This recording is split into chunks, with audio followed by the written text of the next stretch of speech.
15 of the Kraig Curtis Show. I am hoping you guys are having a good one out there today. Here in Nebraska, it is windy as hell. We got a couple things blowing around, and it is that time of year. It is winter, or the start of winter at least. So we're kind of into the beginning part of it. Mom and Dad saw some snow flurries today. I did not. I was actually outside more. I didn't see any. So you can say about that if you want. But it is that time of year. It is Thanksgiving week. A lot of people are going to be traveling out there starting today. They're probably already traveling via car, plane.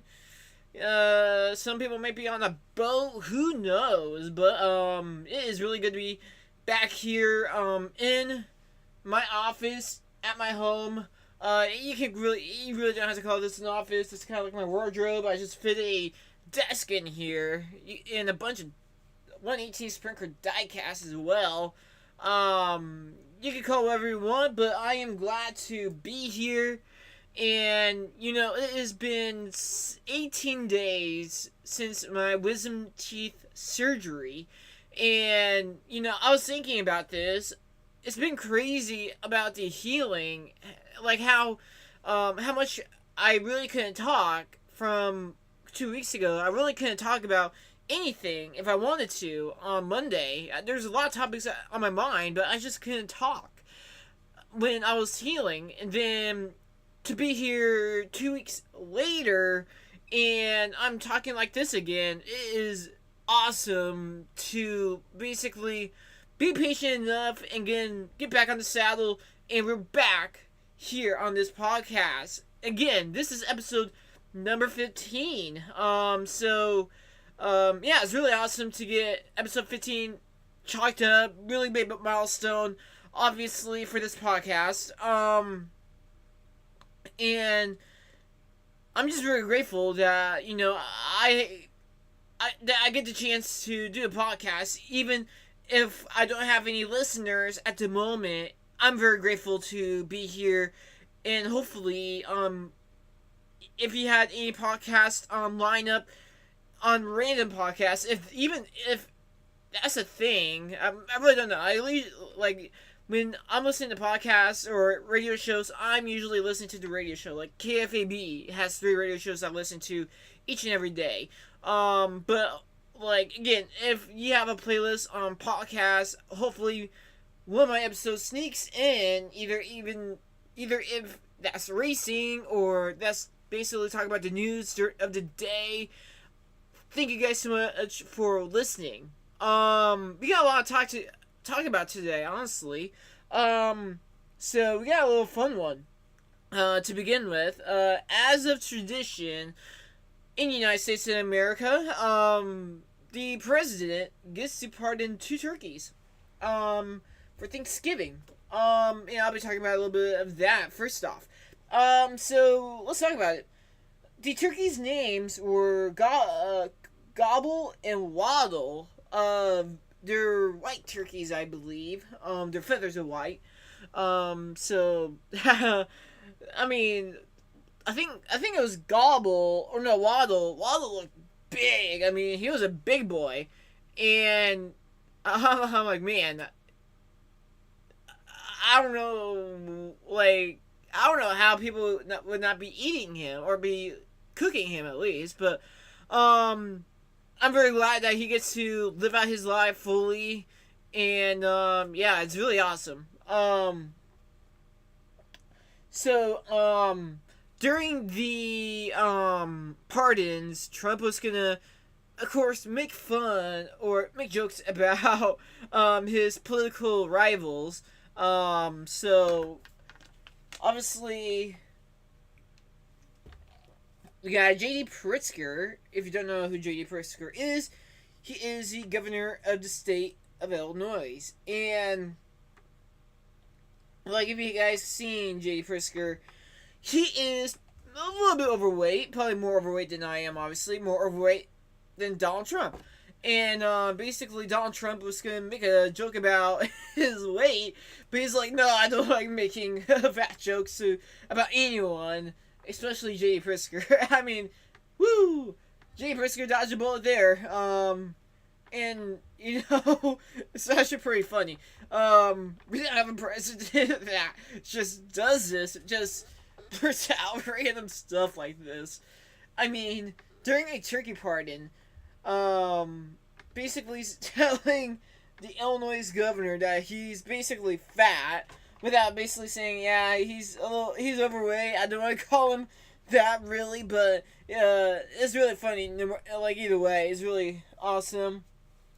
Um, and also, he would have not pardoned the turkeys if their names are Nancy or Chuck. Yeah, that's that's funny right there. I mean, you guys probably know who Trump is referring to as Chuck Schumer and Nancy Pelosi. One of the two, or two of the biggest rival to Donald Trump when he's in office. Obviously, Chuck Schumer shut down the government for almost 2 months, or actually for a little over a month and I think it was like a total of 42 days, I believe, 43 days. I might be wrong on that. And then Nancy Pelosi, I mean, you could open another can of worms of her in her retirement, but yeah, it's really interesting that Trump, even though he would their turkeys, he would not pardon them. And that's funny because imagine if the president pardoned Nancy and Chuck. That's gonna be that would have been funny. Honestly, that would have been funny. And I'm glad we have a president like this who shows that he can make fun of people, and sometimes he can make fun of himself. And obviously people don't think he can make fun of himself, but he does. But he enjoys making fun of other people as well. As for any response to this, really, Democrats haven't really said anything about this. It's just let her roll with it, I guess. So I wonder if I don't know what's going on here, but yeah, it's very funny what's going on in the White House today with the two turkey partings. I think Gobble went into the with Caroline Leavitt, I believe, in her press conference or her daily thing. I don't know. So, hey guys, again, like yesterday, if you guys listen to this podcast, I'm not really tired, honestly. I have no idea why I'm yawning, honestly. So, but anyways, the turkey went up to the stage, and Caroline Leavitt had her baby. It was really a wholesome moment. The baby was trying to pet the turkey. But yeah, it was a really good day in the White House. And I'm really glad that this White House is like this. We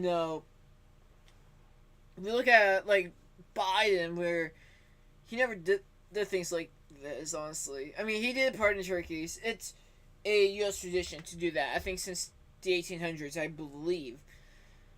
And I mean,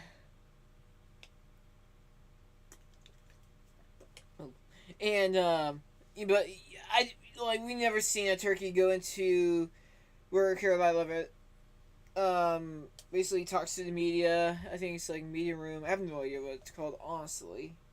But it's really cool to see that. So now we get into a little more of serious topics of the day. So basically, after Charlie Kirk's assassination, a teacher said he was garbage. She was put on probation. Well, not probation, but she was suspended, and now she has her job back.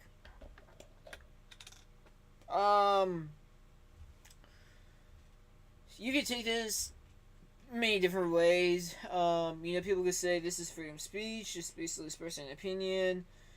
or basically not showing respect of a fallen person. And there's many different reasons or different idea thinkings on what you could say about the situation.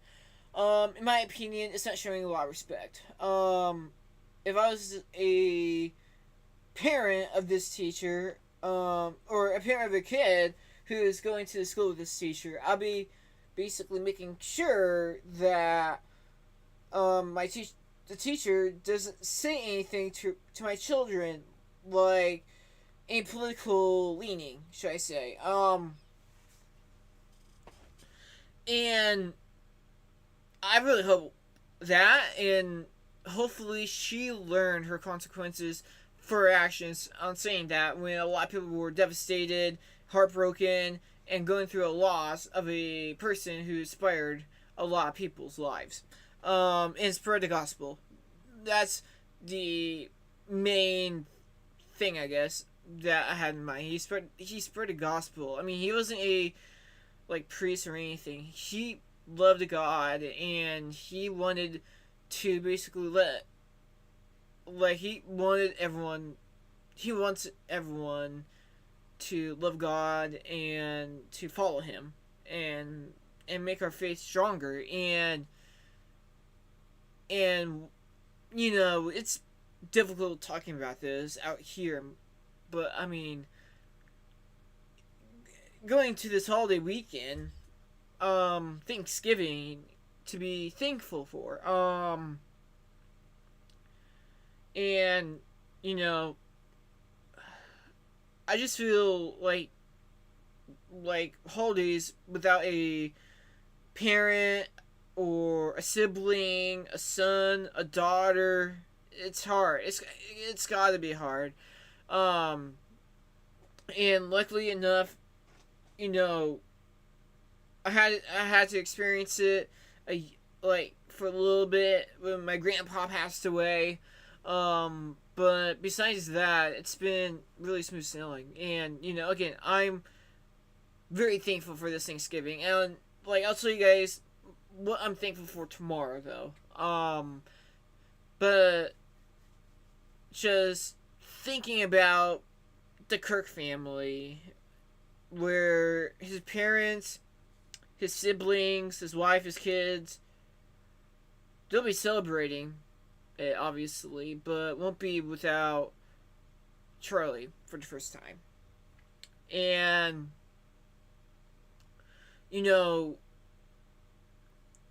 again, it's really hard to think about losing a loved one and basically dealing with that during a holiday.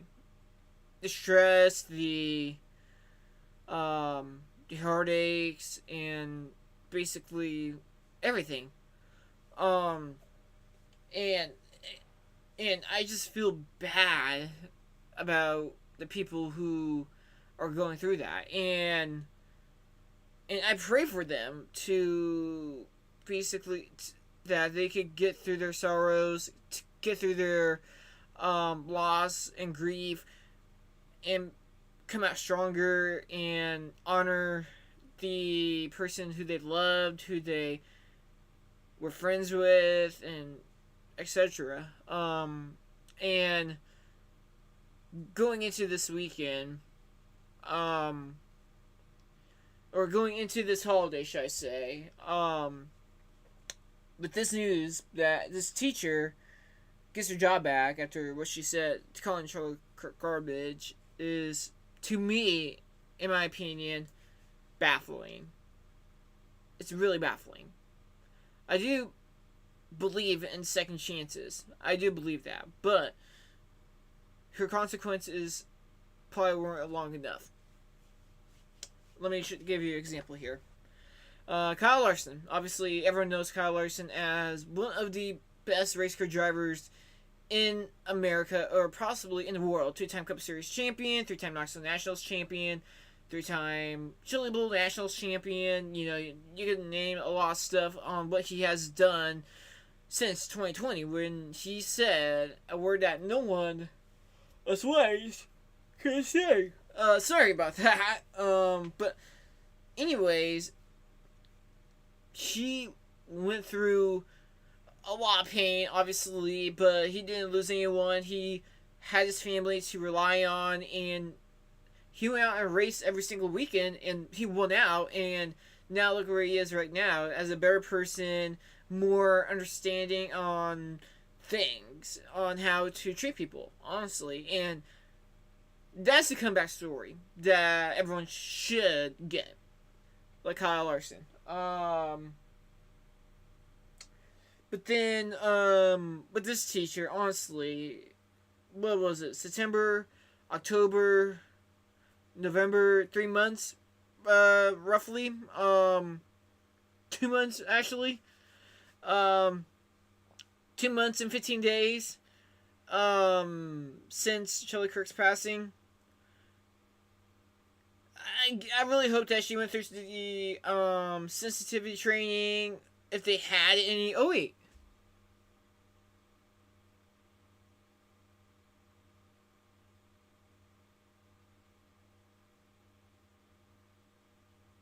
I wasn't fucking recording the whole time. Are you kidding me?